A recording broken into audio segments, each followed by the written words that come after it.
And the Bible tells us that God spoke and everything came into being. He didn't have to use anything. He didn't have to have a blueprint. He didn't have to have some particles or some sort of material to use. God spoke by His sovereignty and it came. There was no light, and God said, "Let there be light," and light was. Of every single thing meticulously ruling over the entire universe. There is no such thing as Mother Nature. God rules and reigns over everything. I am the first and the last. I am the sovereign one. I am God.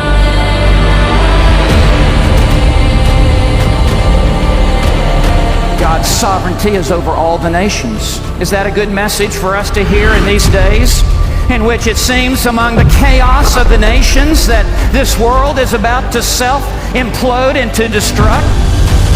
All the nations are as nothing before Him, meaning they bring about no alteration to His eternal purposes. That God is in charge and that God is in control of all things. The future is the purpose of God being accomplished by God. I have spoken. I will bring it to pass. He knows the future because He runs the future. He accomplishes the future. God is not a fortune teller.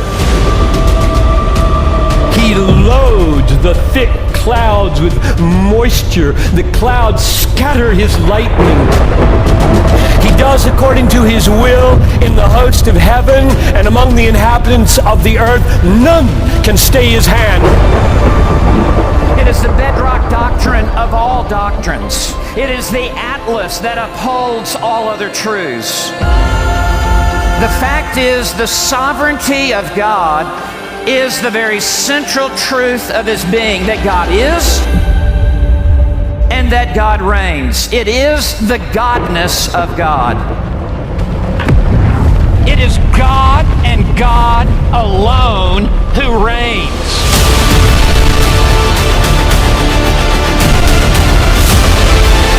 I am God and there is no one like me.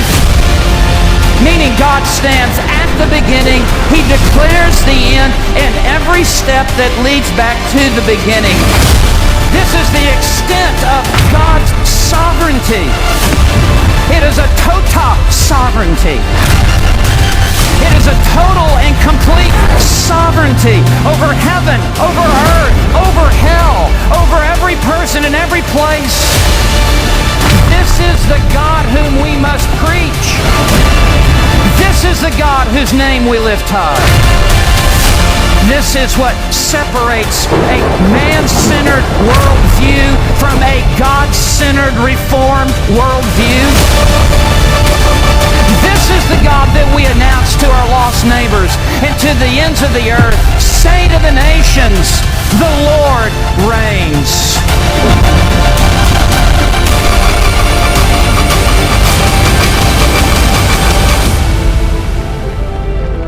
In the year that King Uzziah died, I saw also the Lord sitting upon a throne, high and lifted up, and His robe filled the temple. Now with that in mind, you'll understand verse 1. In the year that we lost our human king, I saw the real king. There never can be much panic set in when you know God is still on the throne. A cloud of black surrounds me. So you see this heavenly choir in antiphonal response. One seraph here, another seraph over there, and they're singing back and forth, holy, holy, holy. That's their song, exalting this character of God. Because every square inch of this planet is screaming of the Creator and of His glory. He's in a class by Himself. We don't have a category to fit Him in. The king is in the hand of the Lord, and like a river of water, he turns it in whatever way it goes. He will use a king for the blessing of the people or for the cursing of that nation. He rules over every single nation. Superior in power, superior in authority, superior in rule and control over every other throne. It is high and lifted up. It's not just an authority, it is authority with supremacy of rule. Our salvation is not possible, it is certain. If you look through Scripture, you can almost see it.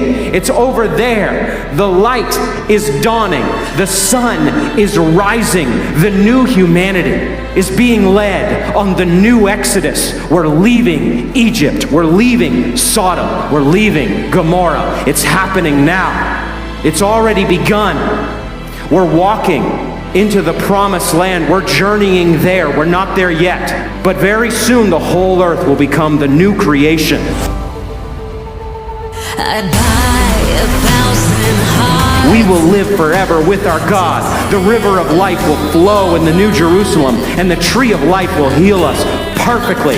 Christianity is now a suffering faith, but Christianity is truly a triumphant faith. Victory is secure. Be liberated from fear. Let the spirit of fear by the gospel be exercised in the church. To live is Christ, and to die is gain. Are they a small Godder and say that God cannot perform miracles? Are they a small Godder that God is subject to the whims of the times? Or is God a big Godder who has established his throne in the heavens, whose sovereignty reigns over all?